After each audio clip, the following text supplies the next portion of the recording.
अगली खबर का रुख करते हैं और बड़ी खबर है ये एलएसी पर सीडीएस बिपिन रावत के बड़े बयान से जुड़ी हुई, जिसमें एलएसी पर अभी भी तनाव बरकरार। ये बिपिन रावत की तरफ से कहा गया है कि तनाव की जो स्थिति है वो अभी भी बरकरार है, लेकिन किसी भी तरह की छेड़छाड़ को बर्दाश्त नहीं किया जाएगा। चीन को भारत के जवाब का अंदाजा नहीं है कि भारत क्या कार्रवाई कर सकता है।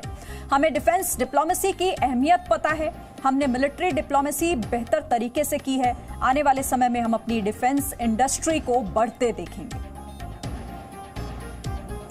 कृष्ण मोहन मिश्रा हमारे साथ लगातार जुड़े हुए हैं। कृष्ण, इससे पहले हमने रक्षा मंत्री को भी सुना, वो भी यही कह रहे थे कि हम बातचीत के लिए तैयार हैं, लेकिन अगर आप अपनी स्थिति में वापस नहीं लौटे तो फिर अंजाम भुगतने के लिए तैयार हो जाइए। और बिपिन रावत भी उसी बात का जिक्र कर रहे थे। कृष्ण मोहन,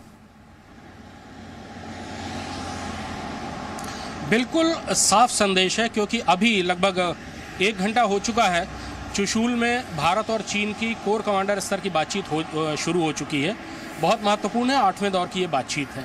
उससे पहले रक्षा मंत्री का भी बयान, और आज ठीक उसी वक्त जब वहां पर वो बातचीत शुरू हो रही थी, chief of defence staff general Bipin Rawat का बिल्कुल दो टूक बयान कि तनाव बना हुआ है और भारत किसी भी तरह की घुसपैठ, छेड़खानी या लाइन ऑफ एक्चुअल कंट्रोल का पर इनमें एक तरफा बदलाव, कुल मिलाकर चीन की तरफ से किसी भी किस्म की घुसपैठ की कोशिश को बर्दाश्त नहीं किया जाएगा।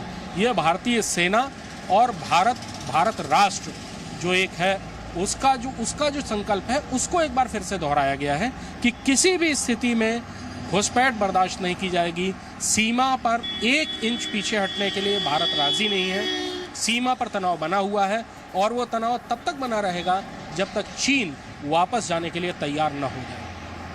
और कृष्णमोहन, यहाँ पर बिपिन रावत ने एक और बड़ी बात कही कि हम जानते हैं हमारी रणनीति क्या है, हमें बेहतर पता है कि आप क्या कदम उठाएंगे, लेकिन आपको तो अंदाजा भी नहीं होगा कि जवाब भारत किस तरीके से देगा। भारत की सैनिक नेतृत्व और राजनीतिक नेतृत्व ने पिछले कुछ सालों में जबरदस्त आत्मविश्वास और एक जिसको अज़्म कहते हैं किसी भी काम को करने का, वो दिखाया है। आप म्यांमार में हुई सर्जिकल स्ट्राइक देख लें, पाकिस्तान में हुई सर्जिकल स्ट्राइक देख लें, उसके बाद बालाकोट पर जो एयर स्ट्राइक हुई थी आप उसे देख लें, गलवान समेत पूरे ईस्टर्न लद्दाख में भारतीय सेना जिस तरह चीन के सामने खड़ी हुई उसको देख लें।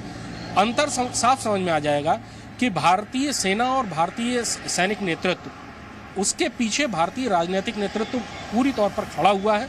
और ये बात बिल्कुल तय है कि अगर भारत के ऊपर किसी भी किस्म का उसकी अखंडता को, उसकी संप्रभुता को, उसकी सीमाओं को चुनौती दी जाएगी तो भारत कोई भी कदम उठा लेगा अपनी उस अखंडता, संप्रभुता को बचाने के लिए, अपनी सीमाओं की सुरक्षा करने के लिए।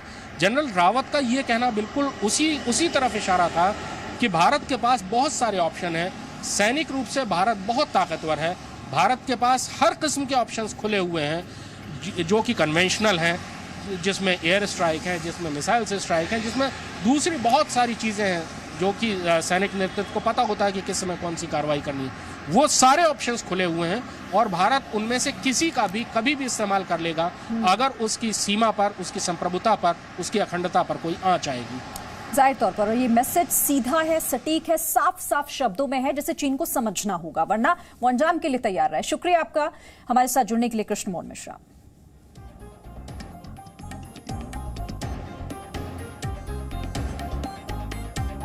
Presenting B News app, available on Google Play and App Store. Download it now.